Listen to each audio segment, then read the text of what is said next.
In a quiet, unassuming corner of Salem, Massachusetts, a document is held under glass. It's not a deed or a will, but an arrest warrant dated May 16, 92, signed by Magistrate John Hathorne. The name on the warrant? Bridget Bishop? What's unsettling is not the arrest itself, but the charge, suspicion of witchcraft. This single piece of paper, a silent echo from an era of hysteria, raises a fundamental question.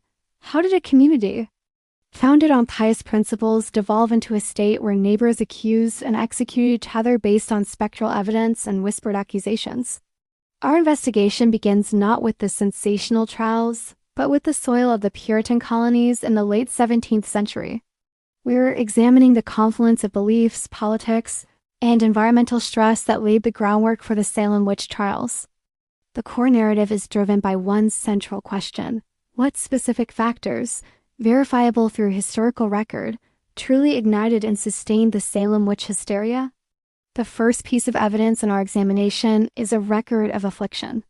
In January 1692, the diary of Reverend Samuel Parris documents his daughter Abigail and niece Betty falling ill with strange fits, screaming uncontrollably and contorting their bodies into unnatural positions.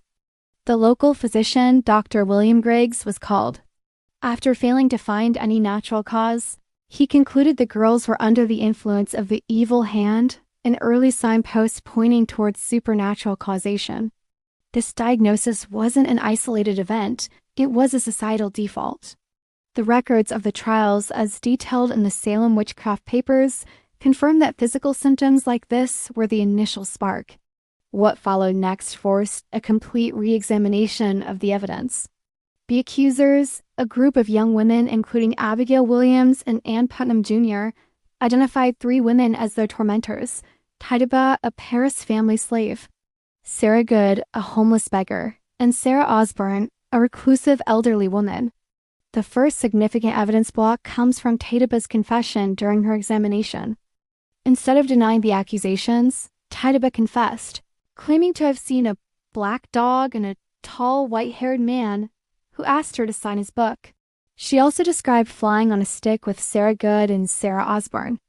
This wasn't a forced confession of innocence. It was a detailed, supernatural narrative. It established the framework of a conspiratorial network of witches and gave a shocking credibility to the accusations of the afflicted girls. However, a deeper look at the records reveals a critical contradiction. The court records from the subsequent examinations show that while Tituba's confession was a pivotal moment, it was not the only one.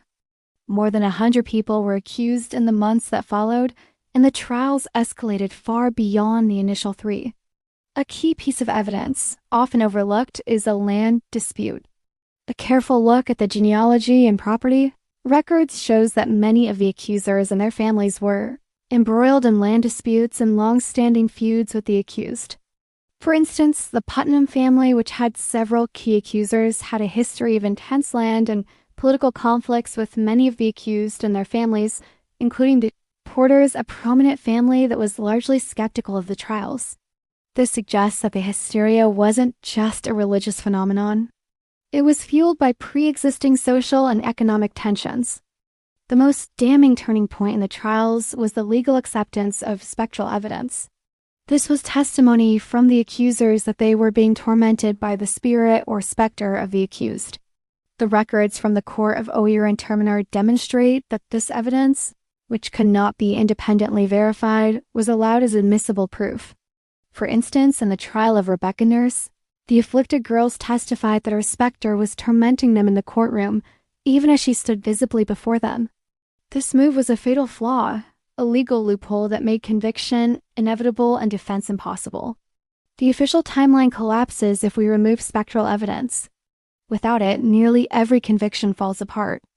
It created an unassailable evidentiary wall, where the word of an accuser, backed by invisible forces, outweighed all other testimony.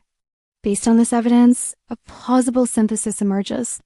The Salem witch hysteria was not a simple case of mass delusion. It was a perfect storm of environmental and social stressors. The first spark was a genuine illness, possibly ergot poisoning from a rye fungus, which can cause convulsions and hallucinations, a theory supported by the symptoms documented in medical text. This initial physical ailment provided a pretext. The second element was the deeply ingrained Puritan belief in the supernatural and the devil's presence on earth, which provided the cultural lens through which to interpret the illness. The third and most critical element was the pre-existing social fractures and economic disputes within the community, which were exploited by accusers to target long-standing rivals and outcasts. The acceptance of spectral evidence sealed the fate of the accused, transforming a local oddity into a full-blown massacre. Still unknown is whether the accusers themselves truly believed their claims, or if they were manipulating the system for personal gain. The motives of individuals like Ann Putnam Jr., who later publicly apologized, remain a subject of historical debate. Additionally, the precise role of Tituba's confession, whether it was coerced, a deliberate manipulation to save herself, or a genuine belief rooted in her cultural background, is still a matter of interpretation. The tragic aftermath of the trials is what truly resonates today. The government eventually admitted its error and paid restitution to the families of the victims, a recognition that justice had failed. But the legacy of the trials extends far beyond a historical footnote.